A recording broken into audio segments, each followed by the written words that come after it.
Hey YouTube, today we're going to have a look at the Sega Dreamcast. This console was originally launched before the millennium in sort of 1998 in Japan and 1999 in the US and here in the UK. The one that I'm looking at today is a European Dreamcast. You can tell that by the blue swirl on the console itself. Okay. This was an amazing games console. So many brilliant games came out for it. The concept, in keeping with traditional games consoles at that sort of time, you know, really simple to use. Power button here on the front gives you a reassuring click when turned on and off, and then you've got your simple open button which opens the front tray, and then your games will go in there as normal. Okay, as you can see, I've got a backup of Half-Life in there at the moment. These games are really easy to find the ROM images and burn them straight in nowadays. Now there'll be a guide to show you that later on. So yeah, it's, you know, pretty solid unit. You know, built really well, really tough, and it's got like a nice weight to it as well. The front of the console, as you can see, has got the 4 controller ports. Again, none of this wireless stuff that you get nowadays. Good 4 old classic controller ports there.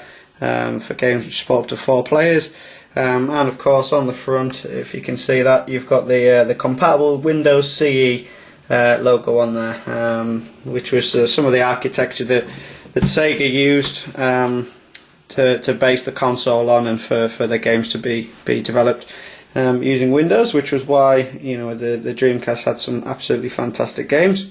The side of the console, this side, the left hand side is pretty blank. There's nothing really there to see. Round the back, you've got your ventilation fan there. You've got your standard power socket supply. You've got your serial port, which can be used for other accessories, which again I'll show you in a later video. And you've got your standard AV out. Okay. Now the only problem with the console, buying one nowadays, is probably the picture quality that you're going to receive.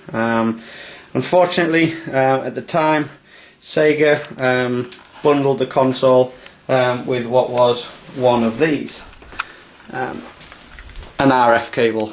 So it's pretty, well, it's pretty sort of diabolical picture compared to nowadays.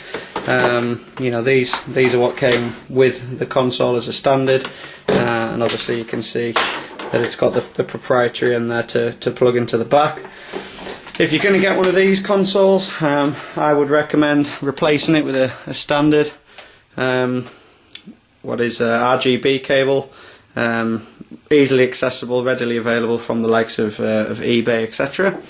One of the main highlights of this console, when it was first came out, it was the first Dreamcast was the first console to be able to play online games. It achieved that through the use of a modem, which you can see on the side of the console here. It was a 56K dial-up modem. Later on in the Dreamcast life, there was the launch of a broadband adapter that came out to enable games to be played at higher speeds, but because the games were coded so well, and because what was Sega's online system here in the UK called the Dream Arena worked so well, that the games pretty much played flawlessly anyway, so it didn't make too much of a difference.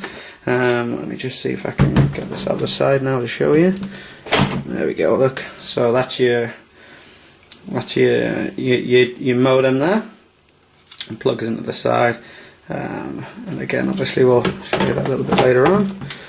The rear of the console, or the underneath of the console, is pretty straightforward. You've got your standard sort of markings on there, etc.